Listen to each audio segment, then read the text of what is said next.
This week on Cars and Things Restos, we're back. We got the wheels. Let's stick them on it. Good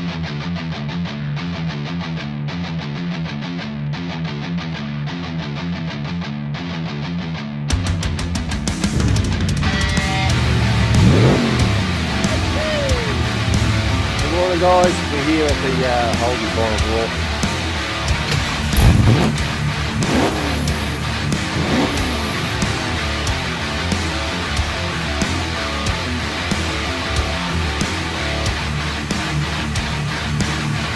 Righto, welcome back to Cars and Things Restos. Righto, there we are. We've got the wheels, they're on it.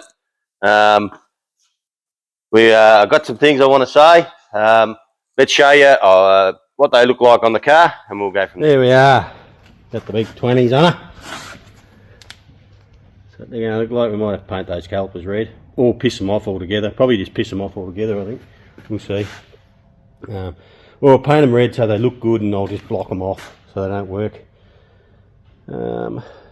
Anyway, something to think about. It's a bit hard to tell because it's all pulled apart and still black, but I reckon it's going to look sweet. Alrighty, there we go. Went and got some front tyres yesterday off our boys in at Good Deal Tyres, who really look after me. I've got to say thanks to Gaz and Greg in there. They really do a good job for me. They were cheap as shit. I was really happy with the price of those. The tyres. So there it is. She's looking a bit like a four-wheel drive, but sit on the front, brother, and see if it goes down. No. Why, he's worried you're too fat. Should have swept all the dirt up. Ah, well. Like go down. Yeah. But anyway, we'll see what it looks like when we get the motor back in it. But I reckon it's going to look sweet with that colour. Oh, also we've got to give a big shout out to our it's been an existing sponsor, Henry from Leader Rag.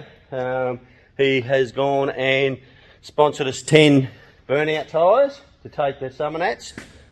So I'm pretty happy with that. So we've got 10 sets to blow when we go. Hopefully we can get them all off. We'll see how we go. Alrighty, okay. So I'm pretty happy with them. I think, well, Trav's pretty happy with them as well. He's only saw them on video. It looks a bit like a four-wheel drive, but that's all right. It's got no weight in it. So they're going to come up really nice. Now, you guys know that I'm all for putting out a bit of a gripe when shit doesn't go my way, but anyway, things happen. But what really annoys me is when you buy something from a salesman, you expect that salesman to know his product, know everything about his product when they sell it to you. All right. There's a difference between a salesman and a counter attendant. I'll give you the tip. All right. So what happened was I said when we looked at the wheels at the tyre factory, I said to the guy, I said, "Oh, it's just got the standard caps. I'll show you them."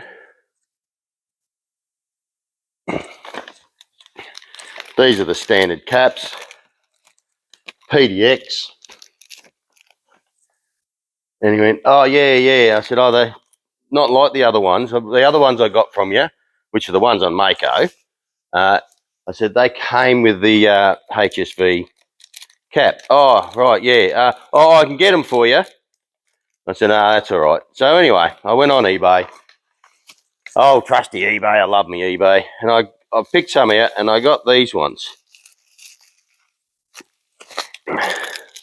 And I got them because I thought the red and the black contrast might look really good with the spilt blood and the black rim. So I got those. Not expensive, 25 bucks. Who gives a lick? And I thought, you know what? Doesn't matter. It made the rims 25 bucks dearer. Big lick. They weren't very expensive. They were 1,250 bucks for the rims. So I was pretty happy with them. Anyway, I get home, put the tyres on them, open up to put the wheel nuts on them, and look at this.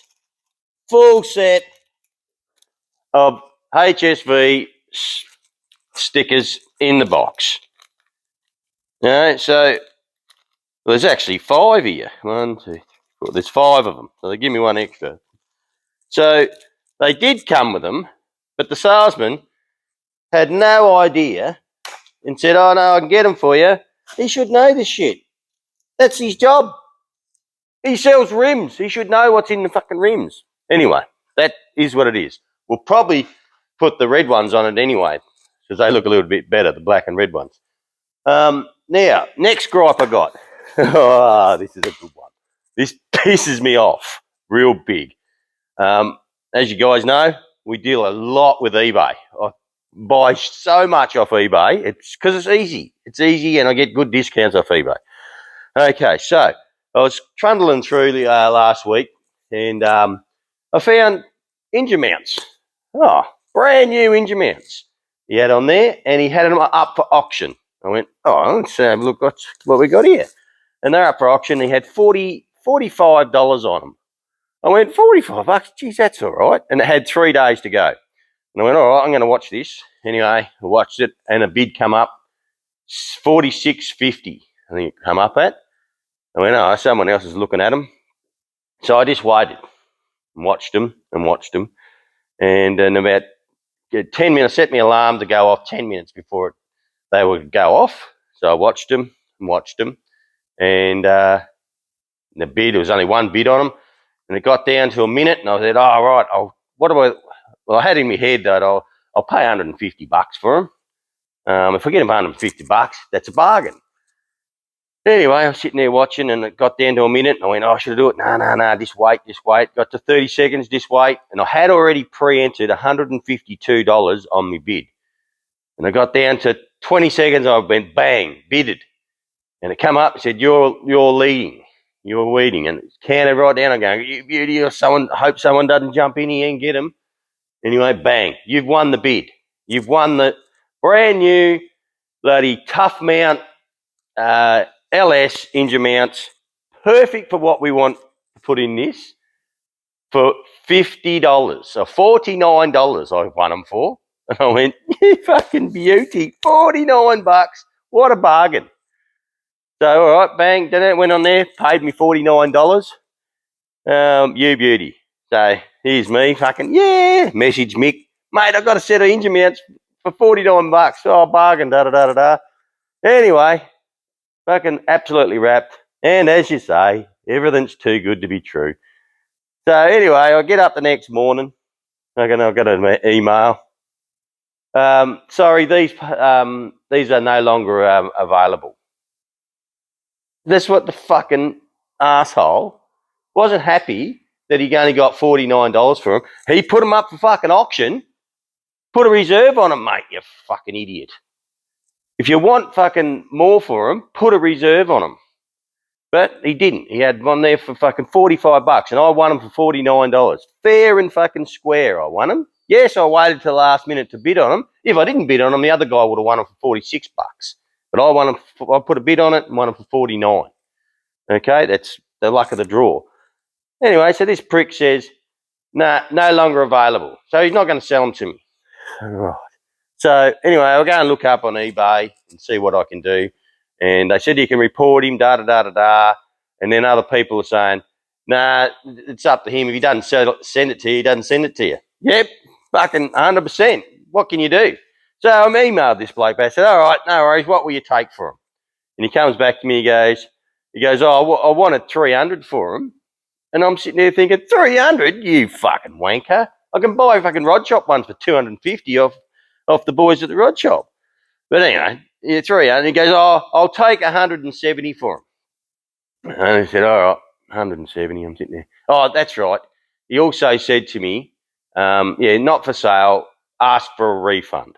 And I went, fucking hell. Anyway, so I sent back, I'll give you $150. That's what I was willing to pay for him. So I said, I'll give you $150. And this was a Wednesday I got him. Thursday I did this.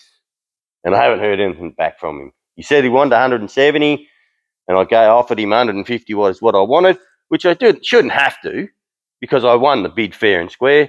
But anyway, he hasn't got back to me. So I went in last night, and I've asked for a refund, so hopefully I'll get me $49 back. But what fucking shits me, mate? If you wanted $170 for them, put a reserve on them for $170. Don't just put them up with no reserve, and then say, oh, I'm not available. waste my fucking time and everybody else's, you're a winner. Anyway, there's my gripe. So if anybody else has got any tough engine mounts out there that want to do a good deal for me, let me know. Otherwise, I might have to go and see Jakey at the rod shop and get some. I didn't really want to spend a heap of money on it. Either that or Mick and I will make some. We'll see how we go. All right.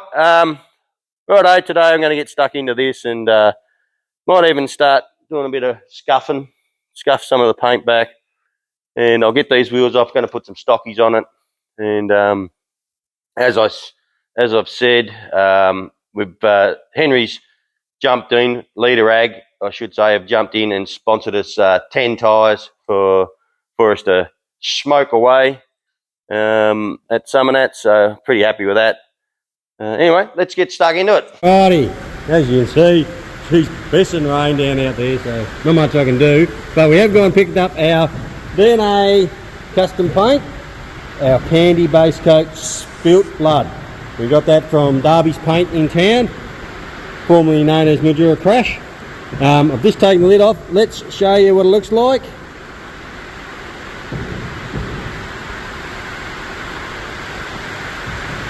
Oh, that looks fucking shit hot. That looks shit hot. Look at that. Oh, I can't wait to get that on. I'm a happy man.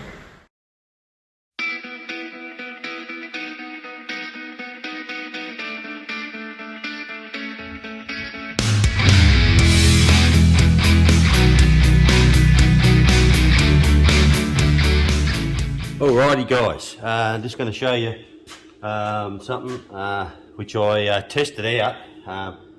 Because I've disconnected all the wiring harness for the engine, which I was hoping was all going to be standalone, as in the actual power from the vehicle runs through the original or the vehicle harness, then into these here to power the engine harness, which I was correct. It does do it that way. So what I did is I put the starter on it. I've wired the starter into it, and all I'm going to do is hook up the earth, that's your earth wire there, and I'll just put earth to the earth wire and the starter motor, and this is our power wire, and I'm just hooking power to the unit. So that's how it would run if the engine was in it. Okay, so now okay, so now what we'll do is we'll go around here to the ignition, and as we can see, we have power in the car. Let's turn the ignition on, and we've got all the dash lights up, stereo comes on, and I know the power windows work because I've used them, because now I'll be able to wind this window up. So we do have an engine light on. Shit, must be something wrong with the engine. So hopefully all our dash there will work, and everything, indicators, yep. Oh, he's got blue ones in it. That's a bit different. I didn't realise that.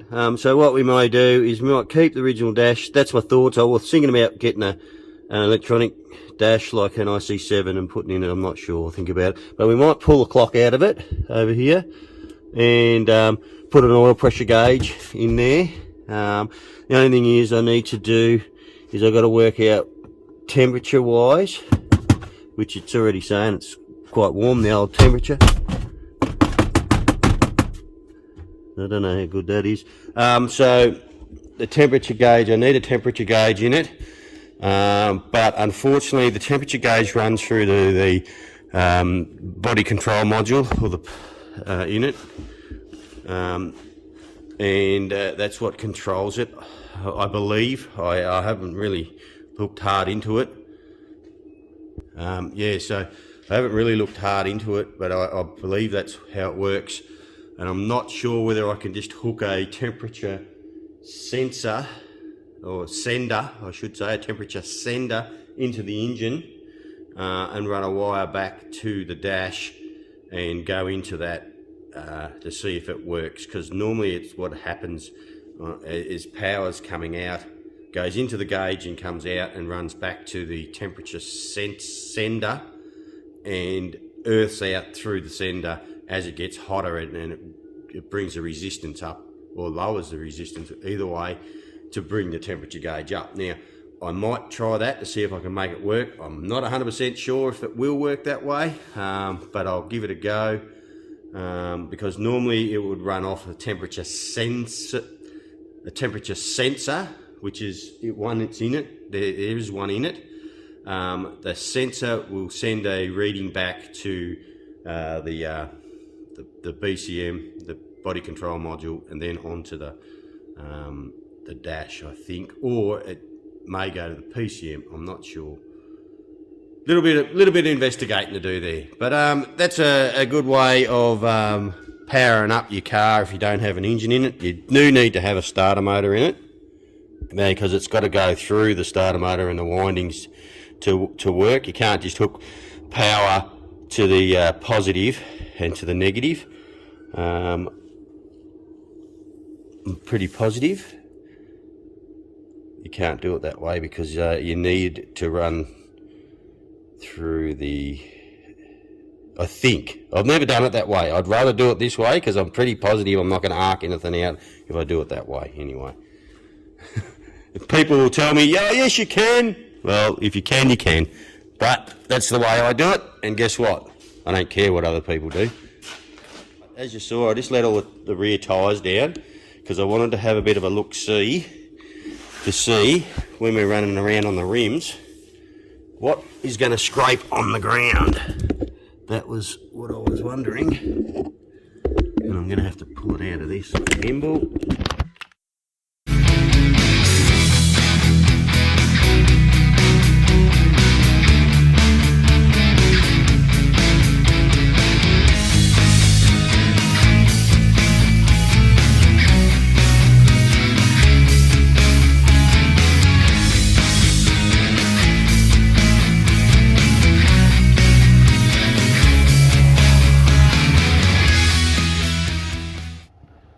Alright, we're going to get stuck into this engine bay.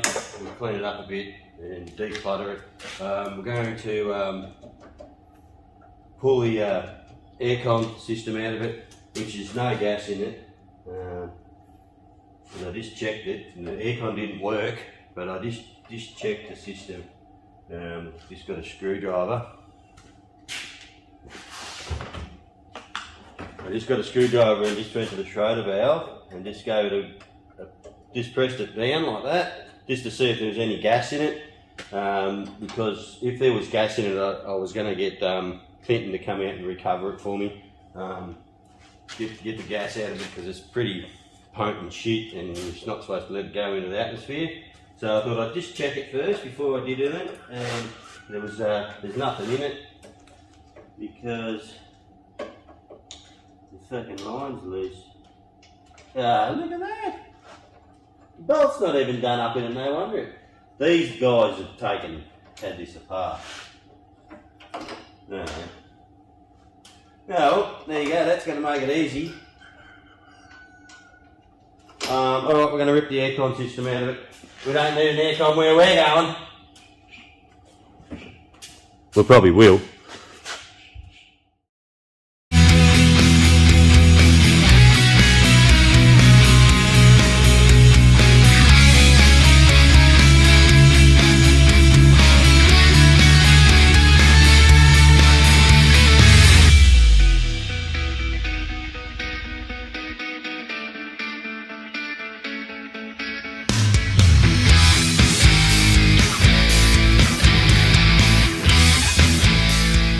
Alrighty, so what I did notice was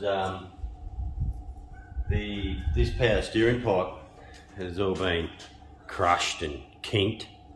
I'd say that well, we definitely know it's got a Rico transmission in it. It's got a remanufactured Delco tranny in it. So I'd say that over its time, it's maybe the engine's been out of it. I don't know, but looking at the trans cooler lines, have been twisted up. I'll show you them. Definitely the gearbox has been out because she's got a AC Delco remanufactured gearbox in it, and when you look at these transmission cooler lines, they're all twisted, and this here is the power steering pipe. It's all fucking crushed and kinked. So pulling that out, pissing that off, because luckily my old mate Mick, we've got one out of the Statesman, so nothing wrong with that. So I'm going to put new hose, transmission hose down there where it goes to the cooler, and I've purchased an Astra power steering pump for it, which we're going to mount down just there. So that should be here next week. Yeah, we'll have power steering through an Astra power steering pump, and I'll sort all that shit out when it gets here. All right, we'll keep knocking it out.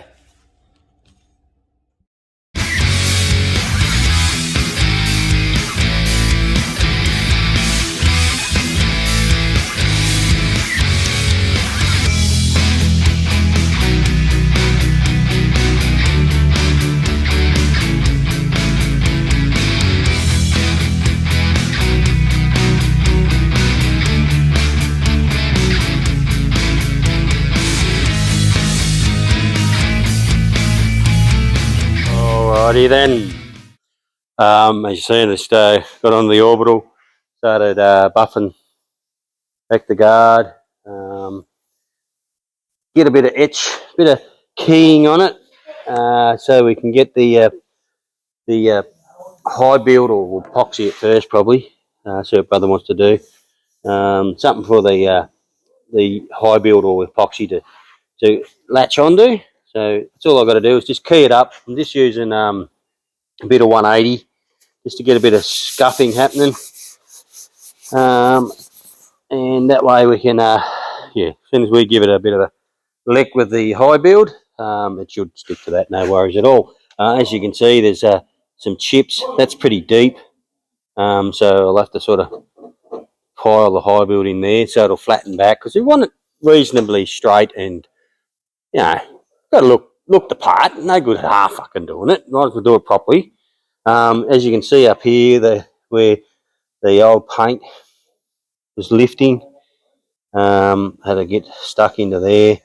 So I'll feather all that out, make that look nice and flat. I've actually done the back quarter as well. It's actually pretty good. There's a little dent just here, a bit hard to see. We might have to feel that to flush that off. That won't be much. Done that. It's pretty good. It feels pretty neat. It's not very wonky, which is good. I've done the boot, took the spoiler off it. We've got a big patch for where the paint lifted here, so I'll have to high build all that, pack a high build, pour it on there, and smooth all that off. Other than that, it's pretty good. You can actually feel a lip, because it looks like they've painted it with the spoiler on it, and it's got a little lip there, so we'll put a bit of high build over that, smooth it off. You won't see it with that little spoiler on it.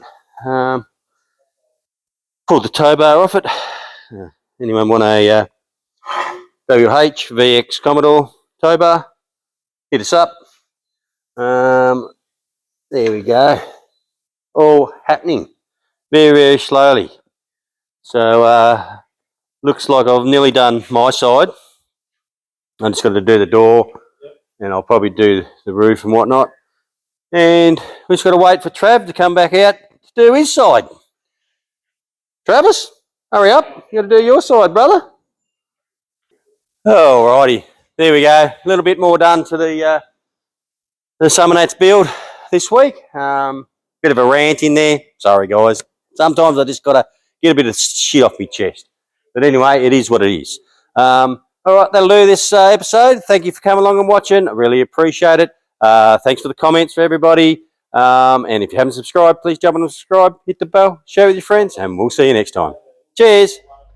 Just one more thing, guys. I've got to give a big shout out and a happy birthday to young Johnny Dowd. His birthday's tomorrow, so Johnny, have a great day. Hope you enjoy your cake, and a big cheers from all of us here at Cars and Things Rest Days. See ya.